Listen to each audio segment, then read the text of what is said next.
عورت کا make up کے ساتھ نماز پڑھنا کیسا؟ اگر وہ جائز میک اپ جائز طریقے پر تو کوئی حرج نہیں ہے، بلکہ زینت تو لینی ہے نا نماز میں عورت کو، تو زیور وغیرہ بھی پہن سکتی تو پہن کر. بی بی عائشہ رضی اللہ تعالیٰ عنہ تو اس بات کو ناپسند کرتی تھی کہ عورت جو ہے وہ بغیر زیور کے نماز ادا کرے، کوئی نہ کوئی زیور اس کے ہاتھ میں ہونا چاہیے. جو نماز نہیں پڑھتے کیا وہ مسلمان نہیں رہتے؟ نماز کو جو فرض تسلیم نہیں کرتا وہ تو کافر ہو جائے گا، اور جو نماز کو فرض تسلیم کرتا ہے پھر سستی کے مارے نہیں پڑھتا جیسے آج کل ہے، تو وہ کافر نہیں ہوگا، سخت گناہ گار، جہنم کا حقدار. آستین یا پینٹ فولڈ ہو اس صورت میں نماز پڑھی جا سکتی ہے؟ آستین کا یہ ہے کہ آدھی سے زیادہ اگر یہ چڑھی ہوئی ہے، فولڈ کی ہوئی ہے، تو نماز مکروہ تحریمی ہوگی. اور اگر کسی کی سلی ہوئی آدھی ہاف آستین شرٹ آتے ہیں تو یہ مطلب مکروہ تحریمی نہیں ہے، بلکہ جو عوام ہے جن کے لیے یہ لباس سے ذلت نہیں ہے تو ان کے لیے کوئی کراہت نہیں ہے. جن کے لیے لباس سے ذلت ہے، یہ جیسے علماء یا پرہیزگار لوگ جو ہوتے ہیں جو سادہ اور سنت کے مطابق لباس پہنتے ہیں، تو وہ اس طرح کا لباس اگر پہن لیں گے تو ظاہر لوگ انگلی اٹھائیں گے اور اس کو اچھا فیل نہیں کریں گے. ایسوں کے لیے مکروہ تنزیہی. اگر پینٹ فولڈ کرے تو نیچے سے پائچے فولڈ کرتے ہیں یا اوپر سے گرستے ہیں، نماز اس طرح پڑھنا مکروہ تحریمی ہے، ناجائز گناہ ہے، یعنی اگر دوبارہ پڑھنی ہوگی. یعنی آستین نیچے ہے تو نیچے رہنے دیں، اور پینٹ بھی اگر نیچے ہے تو اس کو نیچے رہنے دیں، اس کی شکل نہ بدلیں. کھینچ کر اگر اوپر ہو جاتی تو ٹھیک ہے. نماز کے دوران موبائل میں دیکھ کر تلاوت کرنے سے کیا نماز پر اثر پڑے گا؟ نماز ٹوٹ جائے گی.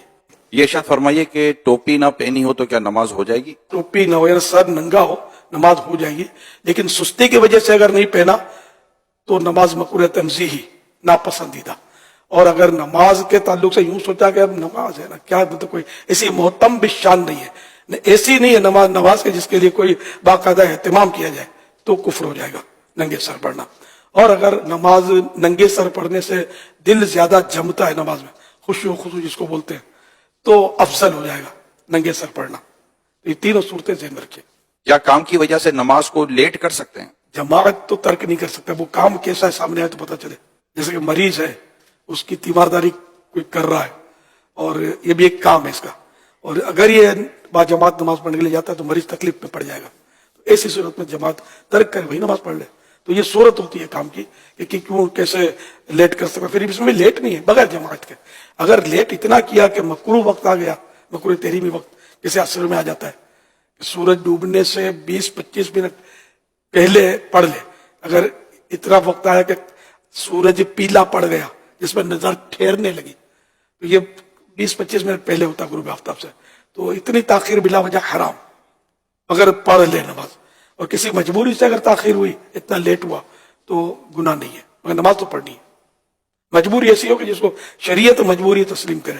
ہمیں سستی ہو رہی ہے مجبوری ہے، یا فون پہ لگے ہوئے یہ مجبوری ہے، یا باتوں میں لگے ہوئے، یا گاہک میں لگے ہوئے مجبوری، یہ مجبوریاں تو کاؤنٹ نہیں ہوگی. نماز پڑھنی ہوگی وقت کے اندر اور غیر مکروہ وقت کے اندر.